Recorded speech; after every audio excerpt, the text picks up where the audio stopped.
Bonjour, qui s'est autant battu qu'Olympe de Gouges pour les droits des femmes? Nous sommes au campus des Cordeliers, un haut lieu de la Révolution.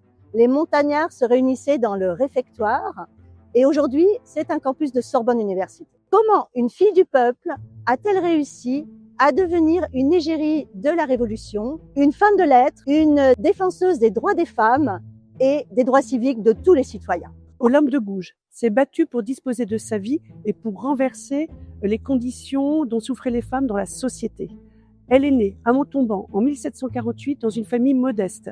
Elle est le fruit d'amour clandestine entre une jeune femme et un noble lettré. À son tour, à l'âge de 16 ans, elle est mariée de force à un homme beaucoup plus âgé qu'elle. Elle porte le nom de Marie Gouze. Fort heureusement pour elle, il décède alors qu'elle a à peine 20 ans et elle devient veuve avec un jeune enfant.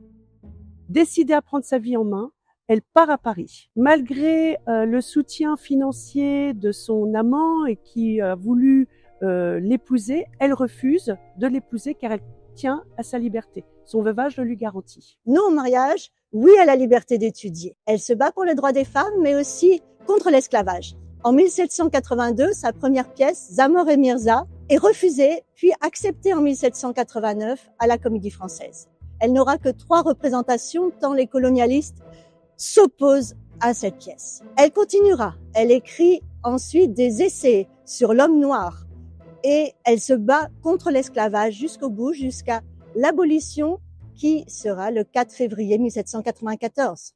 Première abolition de l'esclavage. Olympe de Gouges est surtout connue pour la Déclaration des droits de la femme et de la citoyenne qu'elle rédige et fait imprimer sur ses propres frais le 5 septembre 1791. Elle adresse ce texte à la reine Marie-Antoinette et elle s'adresse à toutes les femmes. Elle prend pour modèle la Déclaration des droits de l'homme et du citoyen du 26 août 1789 qu'elle transpose pour revendiquer l'égalité des droits entre l'homme et la femme. Elle appelle au droit de vote. Elle considère qu'une nation résulte de l'union entre l'homme et la femme.